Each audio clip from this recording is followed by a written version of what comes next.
আসসালামু আলাইকুম। আর কয়েকদিন পরেই শুরু হবে রহমতের মাস, অর্থাৎ রমজান মাস। রমজান মাসের শুরুতেই আগে থেকে রোজার প্রস্তুতি করা জরুরি।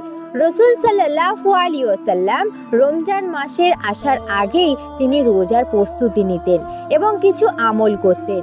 হযরত আবু হুরায়রা রাদিয়াল্লাহু তাআলা আনহু হতে বর্ণিত, তিনি বলেন, রসুল সাল্লাল্লাহু আলাইহি ওয়াসাল্লাম বলেছেন, যখন রমজান মাস আসে তখন আকাশের দরজাগুলো খুলে যায় আর জাহান্নামের দরজাগুলি বন্ধ হয়ে যায় আর শয়তানকে আবদ্ধ করা হয়। হযরত আয়েশা রাদিয়াল্লাহু তাআলা আনহা হতে বর্ণিত, তিনি বলেন, রাসূল সাল্লাল্লাহু আলাইহি ওয়াসাল্লাম কখনো কখনো এমন ভাবে রোজা পালন করতেন আমাদের মনে হতো তিনি আর রোজাই ছাড়বেন না, আর কখনো কখনো এত দীর্ঘ রোজা ত্যাগ করতেন আমাদের মনে হতো তিনি আর রোজাই রাখবেন না।